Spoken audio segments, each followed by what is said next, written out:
Welcome to the Foundation Series, your deep dive into startup compensation with industry leaders from across the startup world. Join me, Matt McFarlane, a people operations leader turned compensation specialist, as we uncover the strategies and practices driving success in tech startups around the world. Hear insights from heads of people, founders, and experts as we explore how to build robust compensation frameworks that not only fuel growth and retention, but do so in the dynamic startup environment that we all know and love. Let's get into it.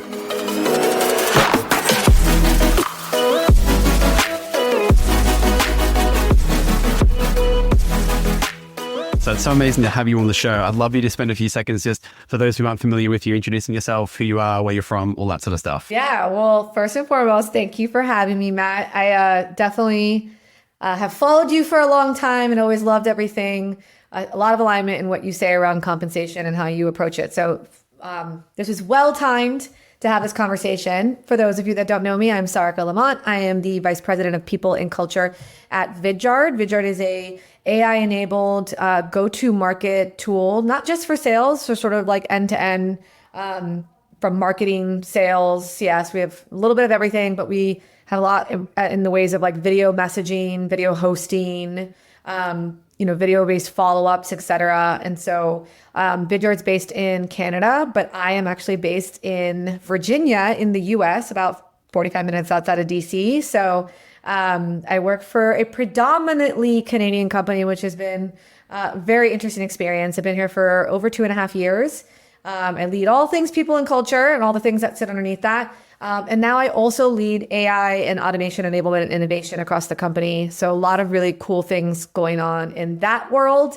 So it's not just specific to what we're doing on the people side as it relates to AI tooling, but also how are we looking at accelerating execution through operational discipline by way of like AI and automation. So really, really interesting time right now in the role for sure.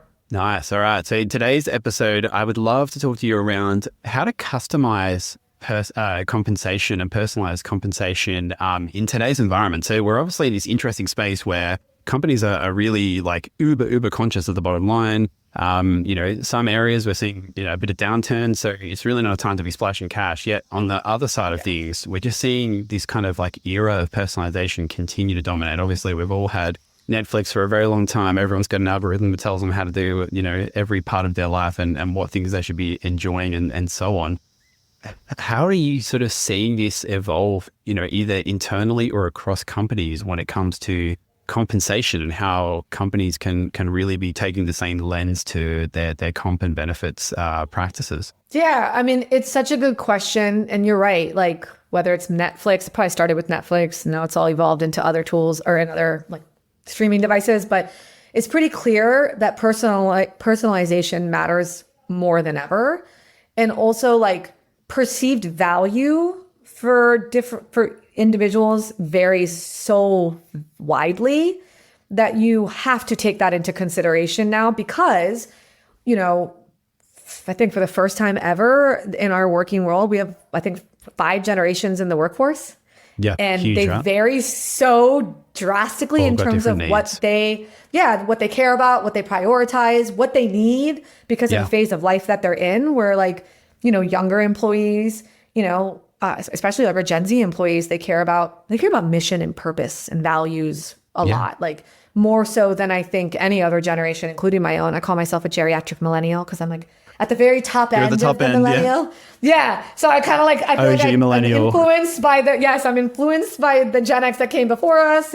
But I also like identify with a lot of what millennials feel. But I think exactly like a lot of younger talent, Gen Z talent, they care about mission, they care about purpose, they care about learning and growth and development, learning stipends, opportunities to grow in their careers. They care about equity, even though they don't always really understand equity. They just know that they think they, like, well, I want that, especially in tech. And so you're seeing a lot of more of that.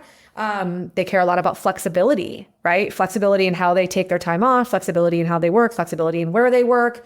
And sometimes that will trump cash. So when we think about compensation, I think about it broader, like I think about it comp benefits, the overall rewards that we offer people. And that doesn't always come down to dollars and cents anymore like it did once upon a time.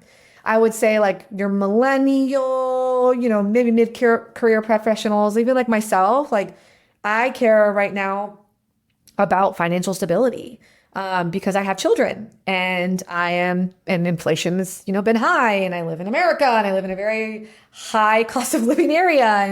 And so I do care about my base pay, but I care about my benefits. I care about I care about my 401k and I love learning about ways to maximize my dollar and how to make my dollar go a lot further and how I think about retirement planning or I think about, planning for my children's future. But again, I didn't care about that 10 years ago because I was younger. And at the time I was like, I'm out, I'm partying. I just want to make money and live in a cool place. And right. I didn't care at that time. And then, I think older talent, I'm saying probably also cares a lot more about that or honestly, just still having jobs, right? And, they're worried about age discrimination and what can we do to support them in that moment. And a lot of people are also caring for their children, but also for aging parents. And so having the flexibility to work the way that they need to work and where they can work from is much more important, I think. And so taking that all into consideration, it is about designing. I think about it from a marketing perspective. Yeah. If you think about marketing, they build personas and what's our ICP, but what are all the different personas that we market to? Yeah. It's sort of the same thing as actually, right. Understand who it is you're selling to, right?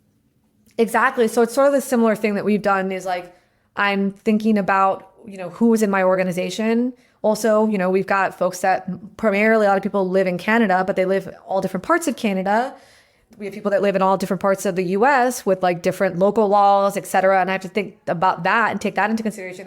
There is very real cultural differences between Canadian working culture and American working culture.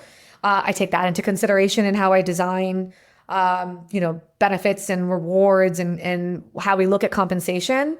And I think we have to also bring employees along to understand that you can, fairness and equitability, particularly being equitable, doesn't necessarily mean that it's equal. And so what I mean by that is while you are trying to personalize different types of packages for different types of employees, you still want people to, you still want to make it from the context of I'm being fair and the financial incentives or the financial investments that I'm making in different groups of people is on a spectrum and it's fair. But what I'm offering might look different, but I need to be transparent about that to the people in my organization so that they don't perceive something as not being fair and equitable. And so that's where the transparency around compensation, not just the pay, but what else comes with your package when you get, in your offer. What else do you get working? What's the whole kit and caboodle you're getting? Exactly, right?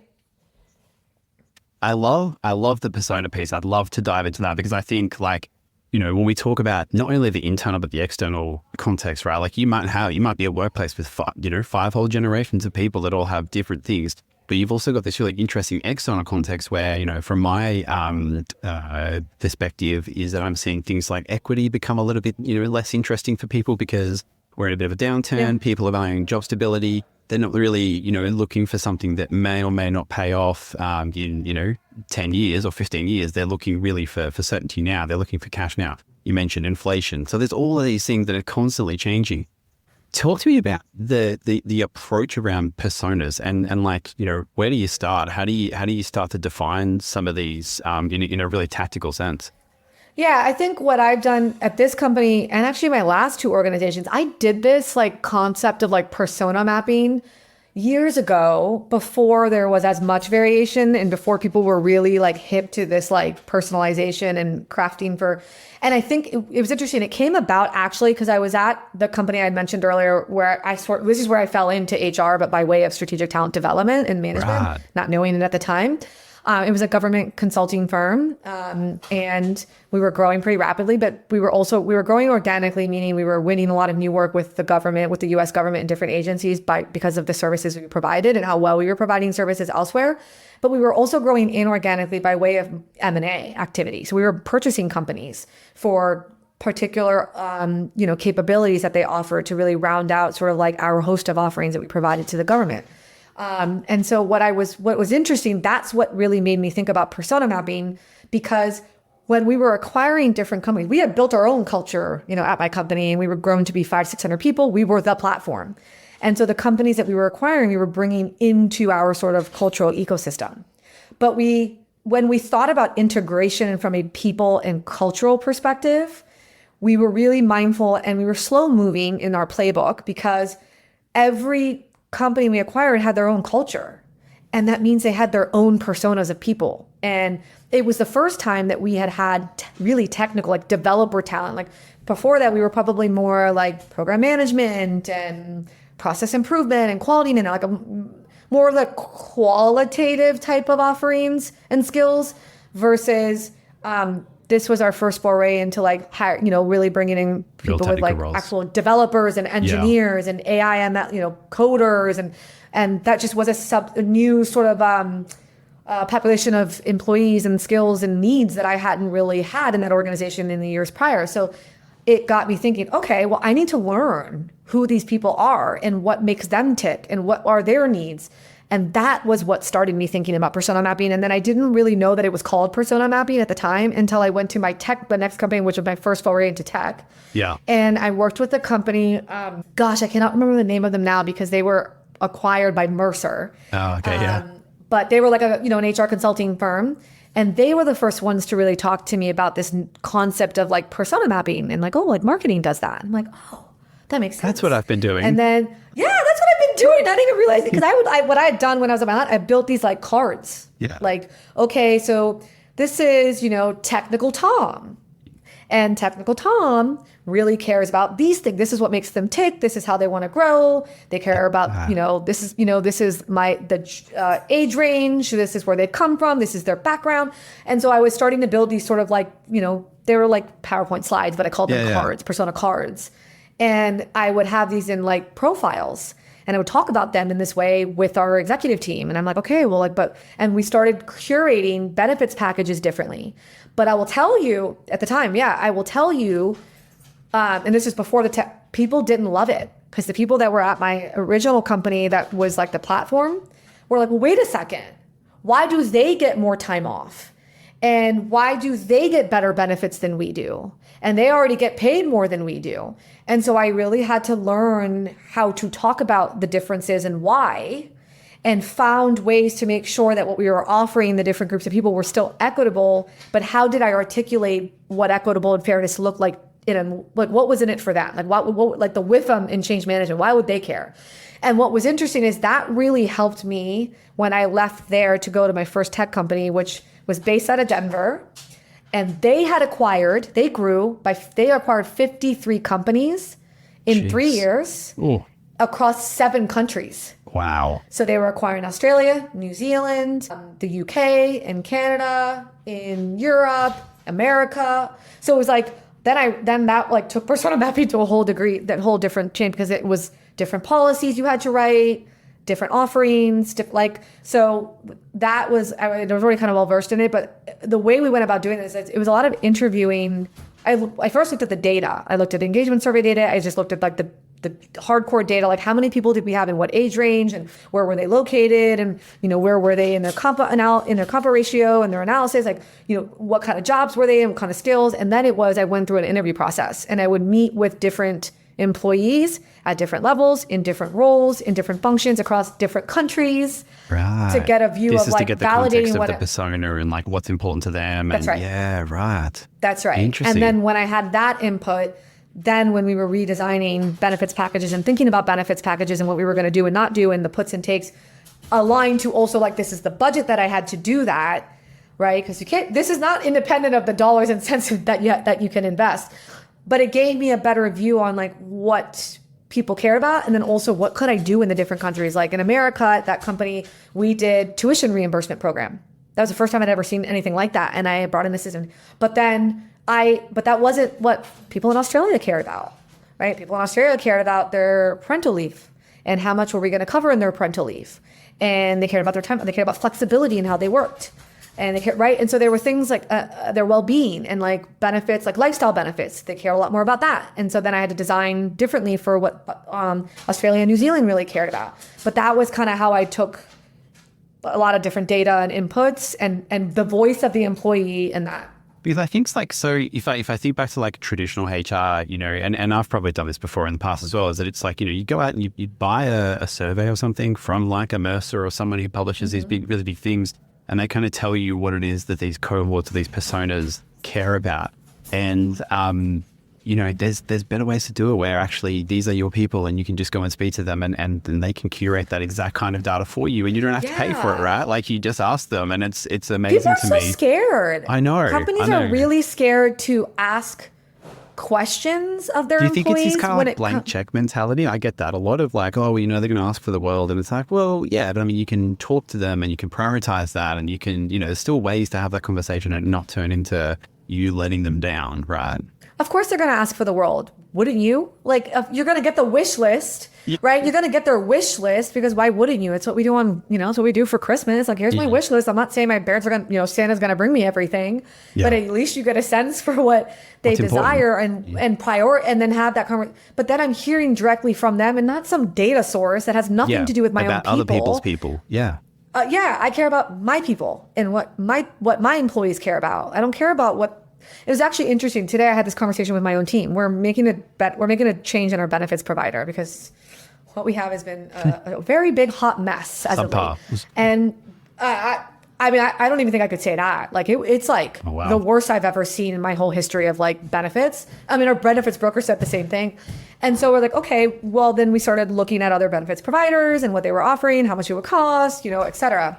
But it was interesting. We are we're still in the stages of like learning from our new provider, what we are and what we can't do. And what I said to my team today is like, great, we already know we're going to go to this new company. We know it's going to happen, you know, first week of September, but I've seen no communication go out to our employee population and everyone's been real frustrated with the previous provider.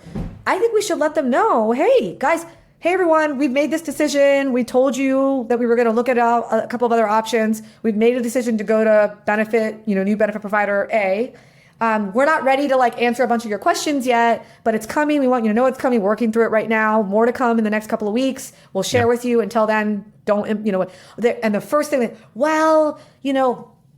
the benefits providers, like they're, you know, the implementation team are the experts in this. And they were telling us we probably should wait to communicate anything until we have all of our answers ready to go. We know exactly what we're doing and have everything that we'll possibly ask us.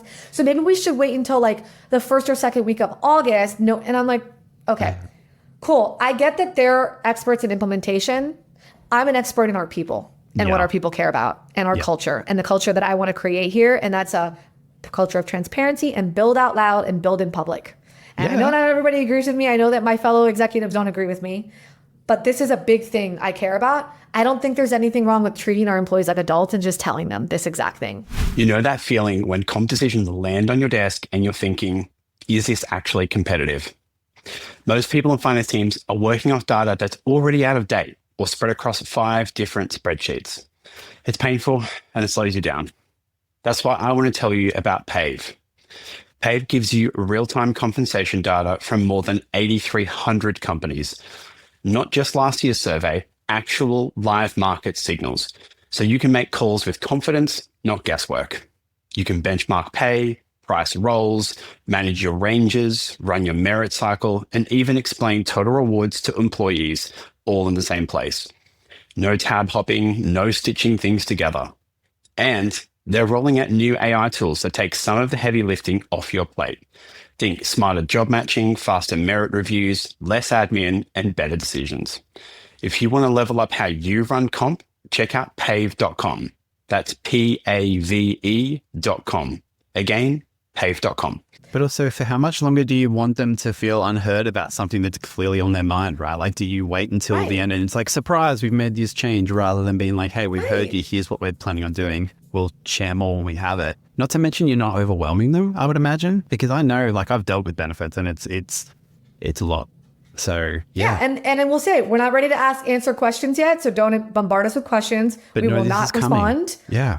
but just it's coming and more to come in the next couple of weeks. That's it. And if people start pinging, well, what do we do if they start pinging us and asking us questions? I said, you don't answer it.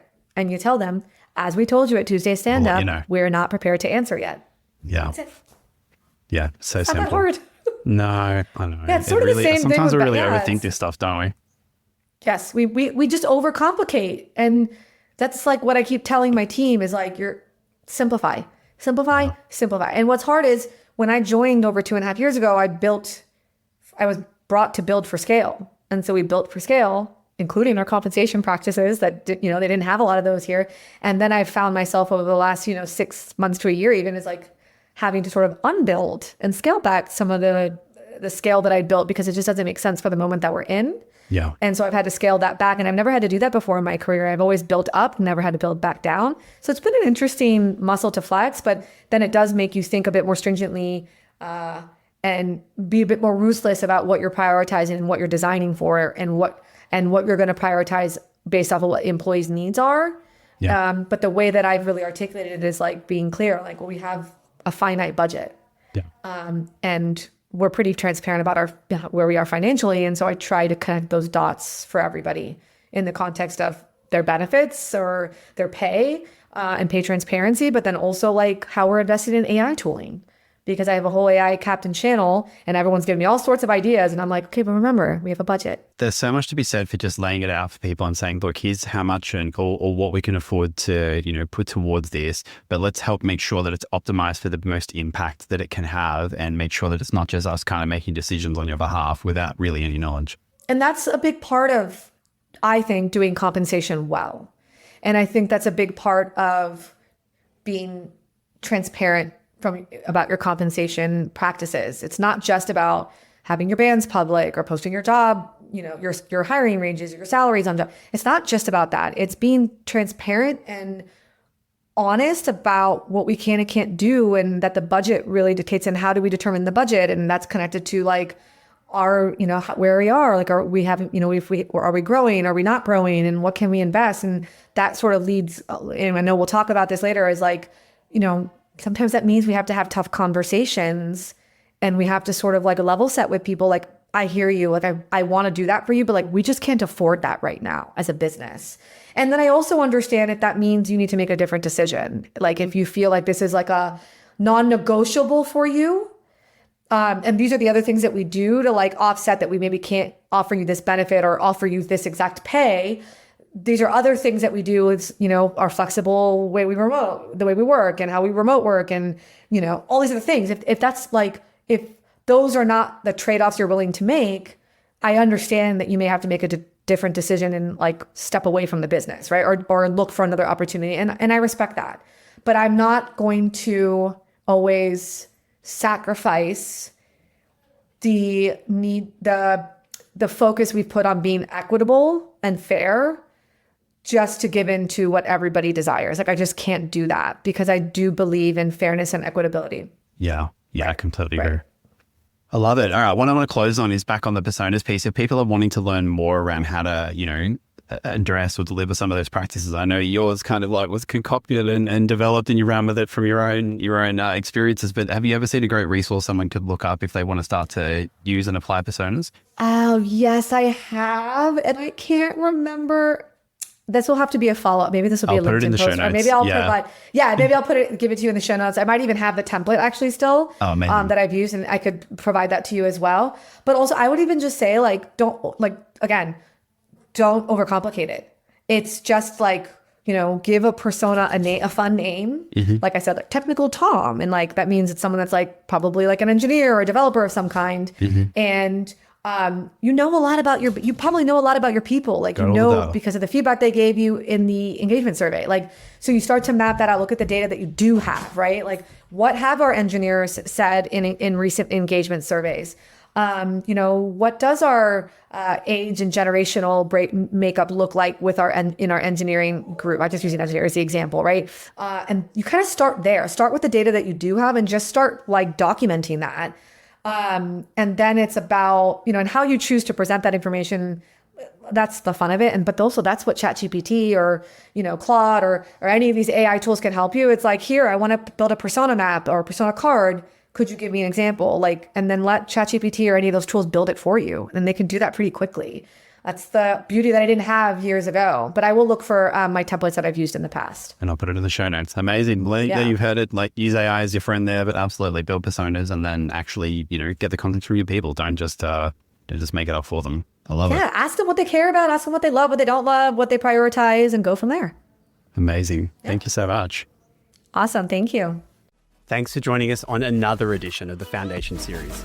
Make sure to head over to our website to subscribe to the Foundation Series for monthly editions featuring future interviews on startup compensation.